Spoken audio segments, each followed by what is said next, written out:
to move. This picture tells how the mass migration was accomplished. Evacuation. More than 100,000 men, women, and children, all of Japanese ancestry, removed from their homes in the Pacific Coast states to wartime communities established in out-of-the-way places. Their evacuation did not imply individual disloyalty, but was ordered to reduce a military hazard at a time when danger of invasion was great. Two-thirds of the evacuees are American citizens by right of birth. The rest are their Japanese-born parents and grandparents. They are not under suspicion. They are not prisoners. They are not internees. They are merely dislocated people, the unwounded casualties of war. The relocation centers are supervised by the War Relocation Authority, which assumed responsibility for the people after they had been evacuated and cared for temporarily by the Army. A relocation center, housing from 7,000 to 18,000 people, the entire community bounded by a wire fence and guarded by military police, symbols of the military nature of the evacuation. Each family, upon arrival at a relocation center, was assigned to a single-room compartment, about 20 by 25 feet. Barren, unattractive. A stove, a light bulb, cots, mattresses, and blankets. Those were the things provided by the government. In 1942, the United States government forcibly relocated over 112,000 Japanese nationals and Japanese Americans to remote housing facilities called war relocation camps for the purpose of detainment, re-education, and forced labor. Of those interned, 62% were United States citizens. President Franklin Roosevelt authorized the internment with Executive Order 9066, allowing military commanders to designate military areas as exclusion zones. This power was then used to declare the entire Pacific Coast as an exclusion zone, forbidding people of Japanese descent to live within these areas, unless, of course, they were held in war relocation camps.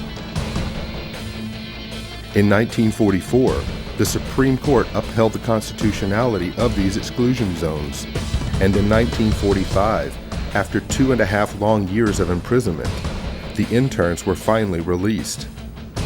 The United States government issued no formal apologies, but did present each former inmate with exactly $25 in cash and a train ticket home, if they were lucky enough to still have one. 43 years later, in 1988, President Ronald Reagan would sign a bill that formally apologized for the internment of Japanese Americans on behalf of the United States government, and finally granted reparations to survivors. The language of the bill stated that government actions of the 1940s internments were based upon 3 criteria: racial prejudice, wartime hysteria, and a failure of political leadership. So what is most important in this bill has less to do with property than with honor. For here we admit a wrong. Here we reaffirm our commitment as a nation to equal justice under the law.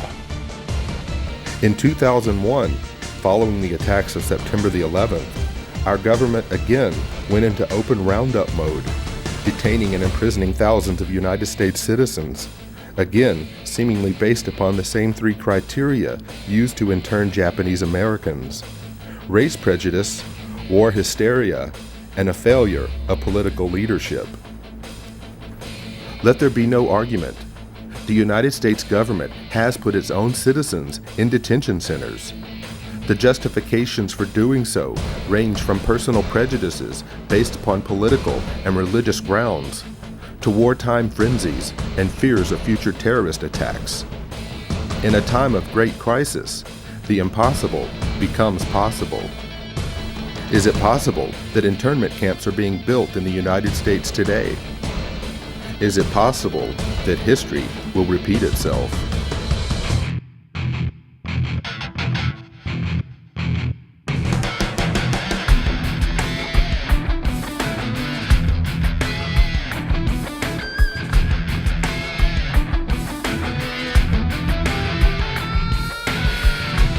Stunning, particularly particularly to hear President Obama claim the power to keep people in prison indefinitely with no charges against them, no conviction, no sentence, just imprisonment.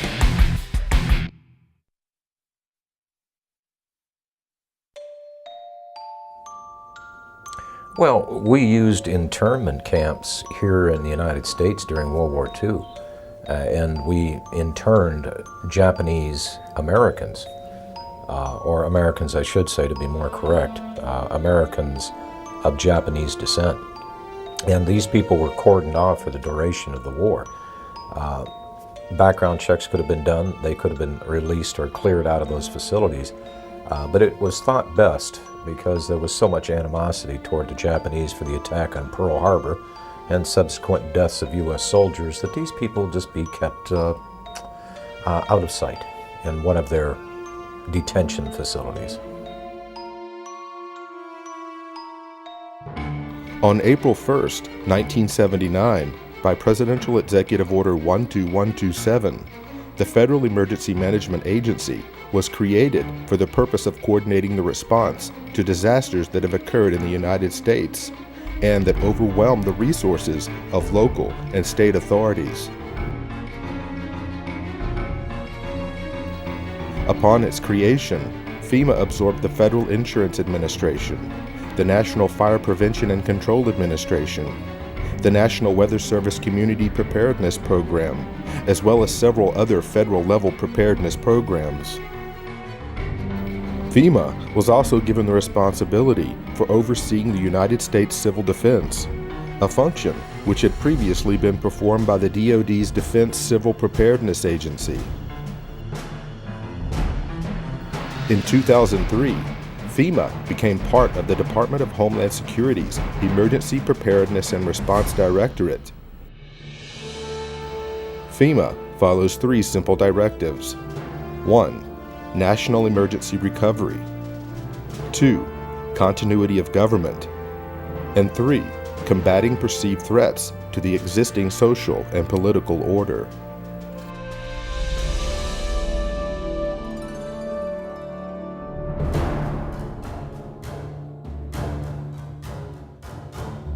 FEMA's implicit objective to provide aid to victims of disasters changed under the leadership of President George W. Bush.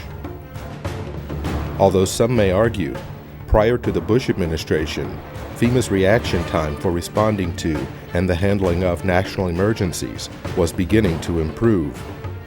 But in 2003, President Bush would shift the focus of responding to emergencies in America by placing FEMA under the umbrella of the Department of Homeland Security, whose stated objective was and still is to protect our nation from dangerous people.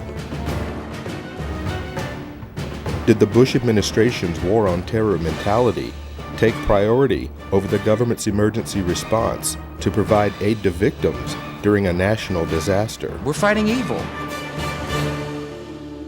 And I remember my first words to him were, Mr. President, my estimate is that 90% of the population of New Orleans has now been displaced. 90%?